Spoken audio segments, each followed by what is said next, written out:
ഈ സമ്മേളനം ഇവിടെ ഉദ്ഘാടനം ചെയ്യുന്നത് നമ്മുടെ ജേക്കബ് വടക്കഞ്ചേരി അവറുകളാണ്. അദ്ദേഹം കേരളത്തിലും ഇന്ത്യയിലും ഇന്ത്യക്ക് വെളിയിലുമൊക്കെ പ്രശസ്തി ആർജിച്ച വലിയൊരു ഗാന്ധിയനാണ്.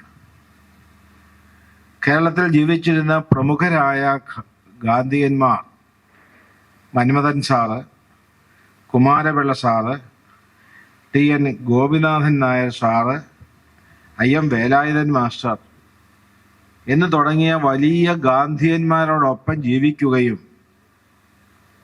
ഗുരുദേവന്റെ അവസാനത്തെ ശിഷ്യനായ സ്വാമി ആനന്ദ തീർത്ഥൻ ആ ആനന്ദ തീർത്ഥന്റെ മഹിമാവിനെയും സംഭാവനകളെയും ഉള്ളിൽ നിർത്തിക്കൊണ്ട് അത് പ്രചരിപ്പിക്കാനും ഒക്കെ തുനിഞ്ഞു നിൽക്കുന്ന വലിയൊരു ഗാന്ധിയൻ. അദ്ദേഹം കേരളത്തിൽ നിന്ന് ജീവിച്ചിരിക്കുന്ന ഏറ്റവും വലിയ പ്രകൃതി ചികിത്സകരാണ്.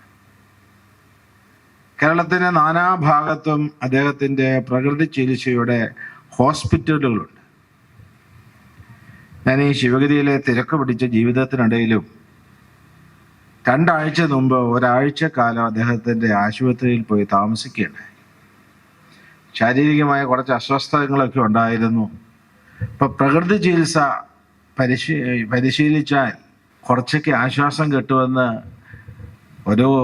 ഒരു വർഷക്കാലമായി ഈ ഡോക്ടർ എന്നോട് ഉപദേശിച്ചുകൊണ്ടിരുന്നു. ഏറ്റവും അവസാനം എനിക്ക് ഇവിടുത്തെ തിരക്കുകൊണ്ട് പോകാൻ സാധിച്ചില്ല. എങ്ങനെയായാലും വന്നേ തീരുമെന്ന് അദ്ദേഹം വളരെ നിർബന്ധ ബുദ്ധി പുലർത്തിയപ്പോൾ ഞാൻ പോവുകയാണ് ചെയ്തത്. അങ്ങനെ ഒരാഴ്ചക്കാലം അവിടെ താമസിച്ചു. പല അസ്വാസ്ഥ്യങ്ങൾക്കും എനിക്ക് ആശ്വാസം കിട്ടി എന്ന് സന്തോഷപൂർവ്വം പറഞ്ഞു കൊള്ളട്ടെ. അപ്പം അദ്ദേഹം ആ അവസരത്തിലാണ് ഇവിടെ നടക്കുന്ന ഈ സമ്മേളന പരിപാടിയിലേക്ക് ഞാൻ ക്ഷണിച്ചത്. അദ്ദേഹം മിനിങ്ങാന്ന് വൈകിട്ട് ശിവഗിരിയിൽ എത്തിച്ചേർന്നു. ഇന്നലെയും ഇന്നുമായി ഈ സമ്മേളനത്തിൽ അദ്ദേഹം പങ്കാളിയാവുകയാണ്. നമ്മളുടെ ജീവിതം, നിത്യജീവിതം എങ്ങനെ അരോഗമായി രോഗമില്ലാത്ത അവസ്ഥയിലൂടെ പ്രകൃതിയിലെ വിഭവങ്ങൾ ഉൾക്കൊണ്ടുകൊണ്ട്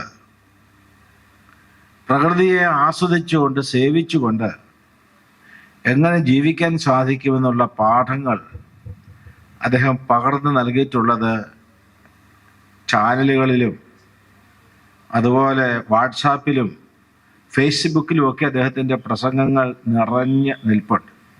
നമ്മുടെ സമൂഹത്തെ ഇന്ന് കാർന്ന് തിന്ന് നശിപ്പിച്ചുകൊണ്ടിരിക്കുന്നത് ലഹരി പേയങ്ങളാണ്. മദ്യം വിഷമാണത്, ഉണ്ടാക്കരുത്, കുടിക്കരുത്, കൊടുക്കരുത് എന്ന് നമ്മുടെ മഹാഗുരു ഉപദേശിച്ചു. ഇപ്പം പറഞ്ഞു വന്ന് മദ്യം വിഷമാണ് എന്നുള്ളത്, അത് പറയുന്നത് അത്രയും കുറച്ച് വിഷമമുള്ള കാര്യമാണ് എന്ന രൂപത്തിൽ മാറിയിരിക്കുകയാണ്. ശ്രീനാരായണ പ്രസ്ഥാനത്തിൽ തന്നെ അല്പമൊക്കെ മദ്യപിച്ചാൽ, അല്പമൊക്കെ സേവിച്ചാൽ മാത്രമേ ഗുരുധർമ്മ പ്രചരണമാകൂ എന്ന് വിശ്വസിക്കുന്നവരുമുണ്ട്. ഗുരുദേവന്റെ ഫോട്ടോ വെച്ച് മത്സ്യവും മാംസവും ഒക്കെ വിളമ്പിയാൽ മാത്രമേ ഗുരുവിൻ്റെ സന്ദേശ പ്രചരണമാകൂ എന്ന് വിശ്വസിക്കുന്ന ആളുകളുമുണ്ട്. ഏതായാലും മത്സ്യം, മാംസം, മദ്യം ഇവയൊക്കെ ഉപേക്ഷിച്ചുകൊണ്ട് ഒരു സാത്വിക ജീവിതം നയിക്കാനാണ് ഭഗവാൻ നമ്മെ ഉപദേശിച്ചിട്ടുള്ളത്.